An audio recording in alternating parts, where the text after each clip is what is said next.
Innal hamdalillah nahmaduhu wa nasta'inuhu wa nastaghfiruh wa na'udzu billahi min syururi anfusina wa min sayyiati a'malina. Man yahdihillahu fala mudhillalah wa man yudlil fala hadiyalah. Asyhadu an la ilaha illallah wahdahu la syarikalah wa asyhadu anna Muhammadan abduhu wa rasuluhu alladzi la nabiyya ba'da amma ba'du.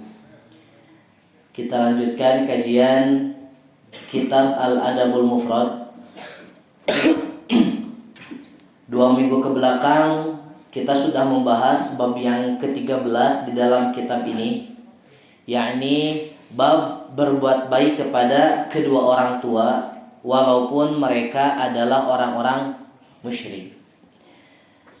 Minggu kemarin pun kita sudah membahas walaupun hanya sepintas, dan itu masih hadis yang pertama.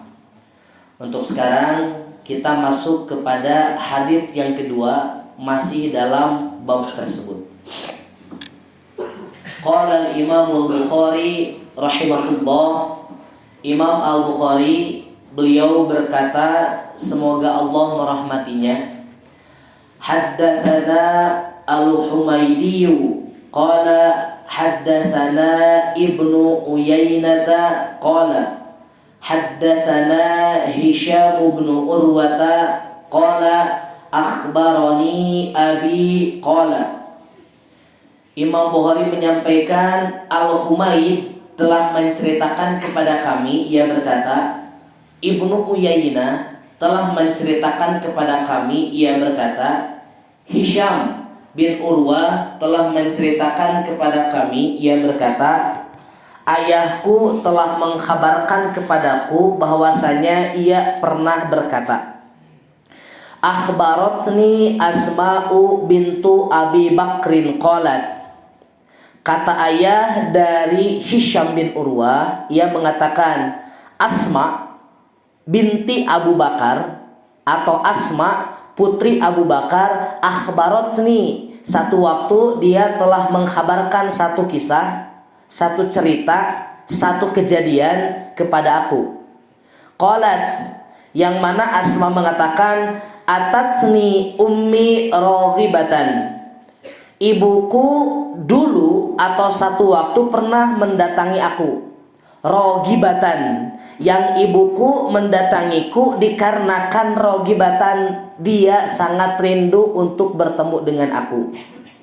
Fi ahdin Nabi sallallahu alaihi wasallam, dan kasus ini terjadi pada zaman Nabi sallallahu alaihi wasallam, atau kasus ini terjadi ketika Nabi sallallahu alaihi wasallam masih hidup.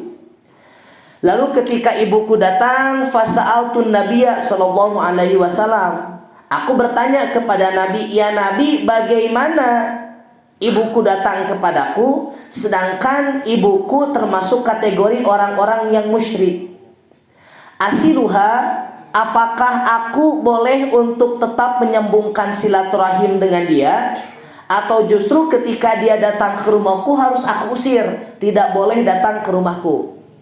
Qala, kemudian Nabi sallallahu alaihi wasallam menjelaskan, na'am, tetap sekafir apapun orang tua, ketika mereka datang menjenguk kita dan kemudian ingin menyambungkan silaturahim atas dasar rindu kepada anaknya, na'am, wajib untuk tetap menyambungkan silaturahim.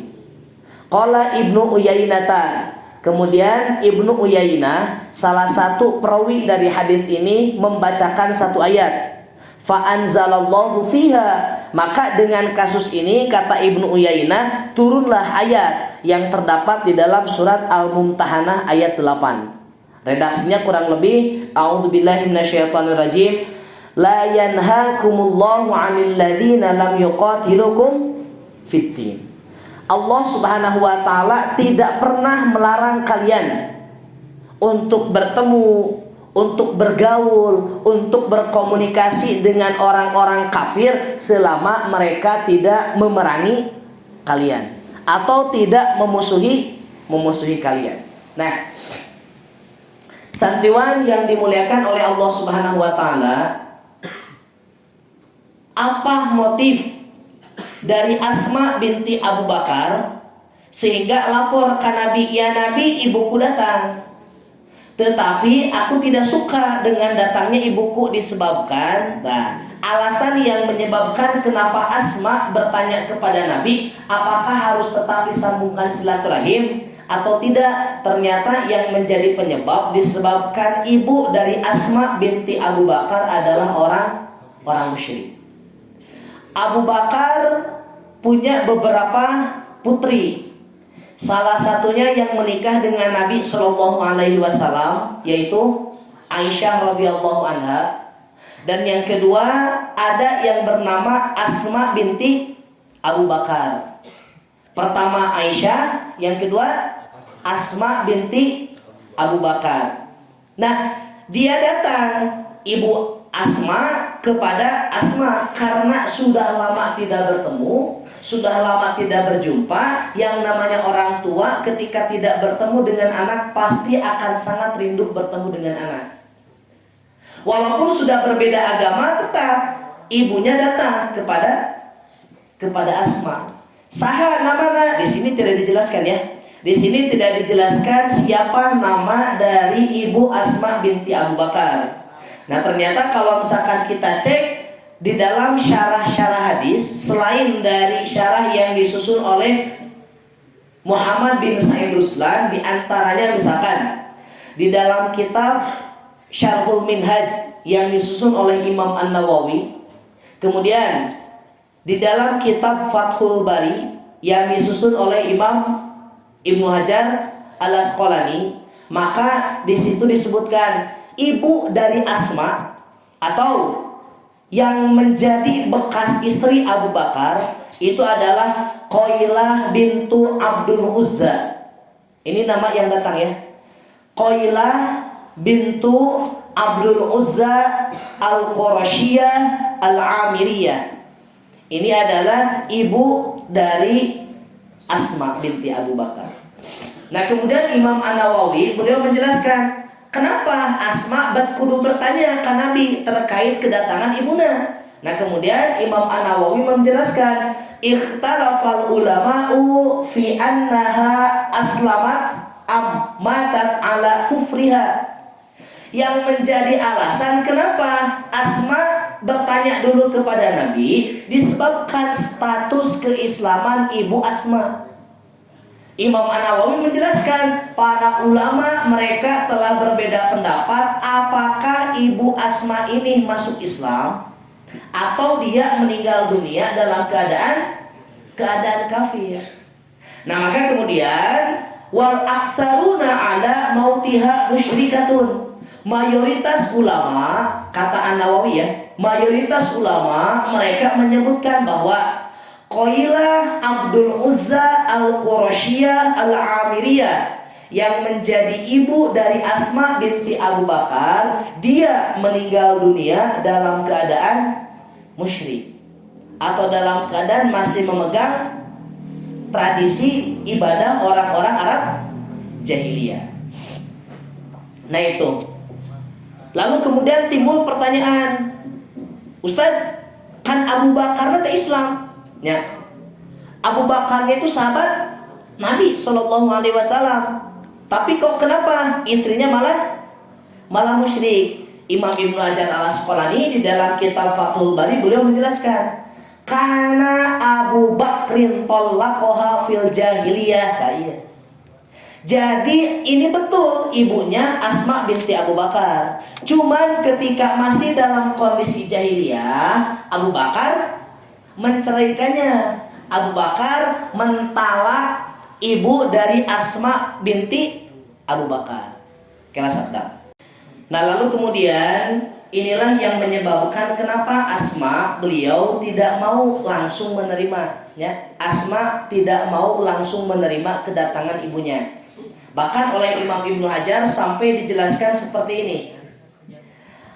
Fa'atat Asma'a, Qailah yang menjadi ibu dari Asma binti Abu Bakar datang kepada Asma bihadaya dengan membawa berbagai macam hadiah. Hadiah yang dibawa wajar nak lamun orang oleh-oleh si emak dari kampung datang ke kota. Bawa oleh-oleh. Non oleh-olehna ayam kampung, beas, dawegan, cau, langinan, opak, wah segala dibawa. Nah, lalu kemudian begitu juga dengan ibu dari Asma, dan salah satu yang dibawa adalah zabibin. Non zabib teh kismis. Wasamanin. Apa saman? Minyak, atau yang lebih dikenal dengan nama mentega. Kemudian waqordin. Qordin teh daun yang biasa nanti digunakan untuk menyamak, ya, digunakan untuk menyamak. Kalau kita mah tahu samak, karpet samak tahu? Nah, itu kan dianyam dari daun, tak kurang lebih daun yang nanti akan digunakan untuk dibuat samak. Berarti samak teh bahasa Sundanya. Jadi digunakan untuk nanti dibuat alat-alat tertentu. Lalu kemudian ketika membawa barang-barang itu jauh-jauh mendatangi Asma, fa'abat Asma'u. Asma ternyata menolak.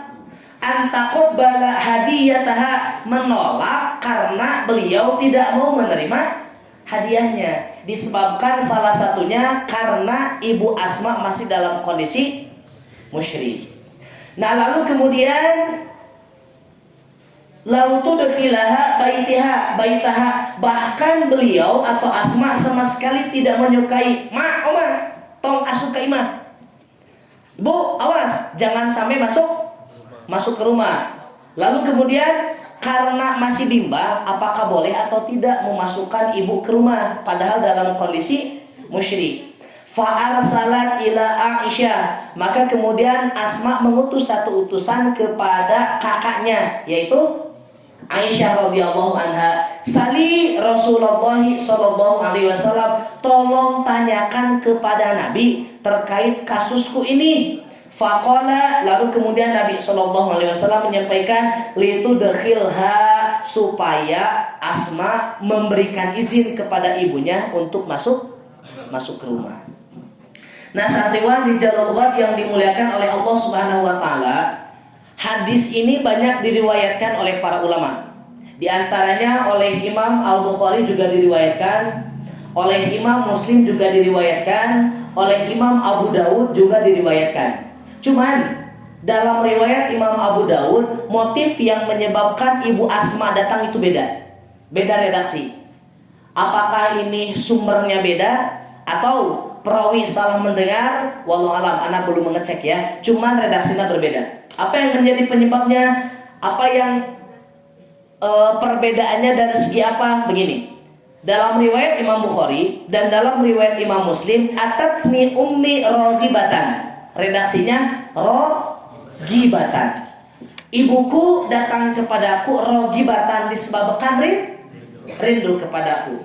Nah, maka Muhammad bin Sa'id Ruslan beliau menjelaskan bahwa yang dimaksud dengan redaksi roghibatan dalam hadis ini adalah tomi'atan tolibatan birrobnatiha. Ibunya sangat rindu, sangat mencintai, sangat mesti non? Sangat rindu kepada anaknya. Nah, lalu kemudian wasilataha, beliau ingin menyambungkan silaturahim yang sudah lama tidak bertemu dengan anaknya. Turidu atoan, dengan tujuan supaya dapat memberikan makanan yang dibawa, dapat memberikan hadiah yang dibawa dari kampung. Lalu kemudian wasilatan, supaya bisa lagi bertegur sapa dan saling peluk dengan Asma. Ini dalam riwayat yang barusan dibaca. Tetapi dalam riwayat Imam Abu Dawud ternyata ada perbedaan. Inna ummi qadimat alayya wa hiya raghimatun musyrikatun fa'asiluha. Ini riwayat Abu Dawud ya. Inna ummi, sesungguhnya ibuku, qadimat alayya, mendatangi aku, wa hiya raghimatun musyrikatun, tetapi dia raghimatun musyrikatun. Tadi mah roghibatan, iya mah rogimatun. Apa yang dimaksud dengan rogimatun? Nah, satu, Imam An-Nawawi beliau menegaskan. Yang kedua, di dalam kitab ini juga Muhammad bin Said Ruslan menjelaskan, dalam riwayat Imam Abu Daud motif yang mendatangi Asma itu berbeda. Rogimatan, yang dimaksud dengan rogimah artinya adalah karihatun lil islami sahitatun lahu la tuqbilu alaih. Artinya Ibu Asma beliau sangat membenci Islam, sangat membenci Rasul. Bahkan sahitatun, marah ketika Asma masuk Islam, marah ketika mantan suaminya menjadi sahabat Nabi, marah ketika ada Muhammad membawa agama Islam. Nah ini yang kedua. Mana yang benar? Yang benar nanti kita cek ya. Cuman kalau kita gunakan bagaimana riwayat Imam Al-Bukhari, yang menjadi motif bukan marah, tetapi karena rindu kepada anaknya itu Asma binti Abu Bakar. Nah, maka ketika Asma meminta kepada Nabi, ya Nabi, ya kumaha? Ibuku datang sedangkan dalam keadaan musyrik, apakah tetap boleh aku jamu dimasukkan ke rumah atau usir? Baik tenanon di kampung oge, di Cilawu kadieu Kalembang jauh-jauh mau oleh-oleh pisang, jauh, banana. Nah, dibawa oleh-oleh yang dari kampung. Apakah ketika datang kadia dari Cilawu boleh diterima atau usir? Nah kemudian inilah yang ditanyakan oleh Asma. Lalu Nabi menjawab, temenang diusir, tidak boleh diperintahkan untuk pergi, tetapi persilahkan masuk dan jamu sebagaimana engkau menjamu orang tua yang dalam keadaan muslim. Nah ini salah satu istinbat yang bisa diambil dari bab ini, bahwa sekafir apapun orang tua, ketika dalam urusan duniawi, dalam hal ini urusan keluarga, tetap tidak ada perbedaan orang tua kafir ataupun orang tua muslim. Seorang anak wajib untuk memuliakan orang tua, tetapi dalam konteks-konteks urusan duniawi. Ketika orang tua yang kafir memerintahkan kita untuk lebih kafir, untuk lebih musyrik, untuk melaksanakan maksiat, maka haram untuk mengikutinya. Nah lalu Muhammad bin Said Ruslan beliau membuat istinbat tiga istinbat dari hadis ini. Ma yukhadhu minal hadis, yang bisa diambil dari hadis ini, yang pertama, hirsus sahabati ala ma'rifatil ahkami. Para sahabat semuanya hirsun, rakus. Ya, sakali deui.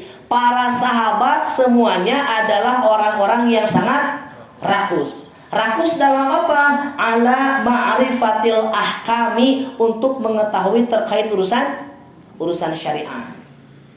Mana redaksi yang menunjukkan para sahabat rakus? Ini ketika Ibu Asma datang kepada Asma, oleh Nabi tidak langsung oleh Asma tidak langsung dimasukkan ke rumah. Tetapi Asma karena belum tahu hukumnya, belum tahu bagaimana statusnya, maka kemudian lebih memilih orang tua disimpan di luar daripada memasukkan ke rumah. Sebelum apa? Sebelum jelas dan tegas bagaimana hukumnya. Nah maka kemudian ketika sudah ditanyakan kepada Nabi terkait bagaimana hukumnya, maka Nabi menjelaskan, boleh, silahkan. Nah kalau secara logika, yang namanya anak kepada orang tua pasti akan lebih memilih orang tua. Tapi ternyata untuk Asma, kenapa tidak ujug-ujug langsung diizinkan? Karena masih mubham, karena masih syubhat. Apakah hukum dari memasukkan orang tua ke rumah yang keadaan musyrik boleh atau tidak? Nah maka karena rakusnya Asma terhadap syariah, maka kemudian dia menanyakan kepada Rasulullah SAW. Yang kedua, taqdimus sahabati dina ala qurba idza ta'arada. Kalau ada dua hal, yang satu urusan agama, yang satu urusan keluarga, lalu kemudian urusan agama memerintahkan A, sedangkan keluarga memerintahkan sebaliknya. Maka jika ada dua hal yang bertentangan, yang satu urusan keluarga, yang satu urusan agama, maka wajib untuk mendahulukan urusan agama. Contoh misalkan kita sedang mau sholat wajib ya. Kita mau melaksanakan sholat wajib, lalu kemudian salah satu anggota keluarga, baik ayah ataupun ibu, kita sudah wudu, kita sudah siap takbir, tapi ternyata ibu memerintahkan, dafa punten pangmeserkeun heula tarasi kawaru, padahal mau takbir. Ini kan urusan agama dan urusan dunia yang bertolak belakang. Mana yang lebih didahulukan? Dengan kasus Asma ini dijelaskan oleh Muhammad bin Sa'id Ruslan, taqdimus sahabati dina, para sahabat akan selalu mendahulukan urusan agama daripada urusan yang berkaitan dengan keluarga atau dunia. Nah maka seandainya kita mau sholat wajib ya, sholat wajib mau Allahu Akbar, orang tua memerintah jangan meserkeun heula tarasi kawarung, maka yang didahulukan adalah melaksanakan sholat terlebih dahulu. Tapi lamun antum sedang melaksanakan sholat sunnah, maka seandainya orang tua memerintahkan antum belum takbir, wajib mendahulukan perintah orang tua. Bahkan dalam urusan sholat sunnah, antum sedang sholat sunnah, bahkan di rakaat yang kedua orang tua memanggil, sholat wajib untuk dibatalkan. Kenapa? Karena hukum mendatangi orang tua lebih wajib daripada sholat sunnah. Itu istinbat yang kedua. Istinbat yang ketiga, Muhammad bin Sa'id Ruslan menjelaskan jawazut silatil qaribil musyriki idza lam yakun minal muqatilinal muharibina lil muslimina. Bolehnya menyambungkan silaturahim dengan saudara-saudara yang musyrik, dengan saudara-saudara yang kafir, selama idza lam yakun minal muqatilina, selama mereka bukan orang-orang yang memerangi kita. Artinya begini, orang kafir itu kan terbagi dua ya, orang kafir terbagi dua. Ada orang kafir yang termasuk kategori kafir dhimmi, ada yang termasuk kategori kafir harbi. Apa yang dimaksud dengan kafir dhimmi? Yang dimaksud dengan kafir dhimmi adalah orang-orang non-muslim, orang-orang kafir, tetapi orang kafir tersebut bergaul, berkomunikasi dengan kita dan bertetangga dengan kita. Tidak pernah membuat masalah, belum pernah melecehkan agama, bahkan saling menghormati. Bahasa Nabi, barang siapa yang menghina kafir dhimmi, dia telah menghina aku. Atau ketika ada kafir dhimmi yang dihina oleh orang muslim yang lain, maka kita wajib untuk membela kafir dhimmi tersebut. Kenapa? Karena kafir dhimmi mereka tidak ada sama sekali niat untuk memusuhi umat Islam. Maka seandainya ada kafir dhimmi yang dibunuh oleh umat muslim, ketika ditanya muslim, nah ente membunuh kafir dhimmi, maka yang menjadi motif apapun selama dia membunuh kafir dhimmi, yang dihukum adalah orang muslim. Begitu ya. Karena status kafir dhimmi secara sosial sama dengan orang muslim. Beda hakikatnya dengan orang kafir harbi. Kafir harbi ini adalah orang-orang non-muslim, tetapi dia memusuhi Islam, menghina orang Islam, menghina agama Islam, melecehkan agama Islam, hatta sampai membuat karikatur Nabi SAW, membuat flyer-flyer yang menjelaskan Islam itu jelek. Maka itulah yang disebut dengan kafir harbi. Bagaimana kalau ada kafir dhimmi masuk ke rumah atau bertamu kepada kita? Wajib untuk mempersilahkan masuk. Tetapi kalau ada kafir harbi yang bertamu ke rumah, haram untuk mengizinkan masuk. Artinya sebelum masuk ke gerbang, usir lebih dahulu. Begitu. Nah maka inilah istinbat yang bisa diambil dari kasus Asma binti Abu Bakar.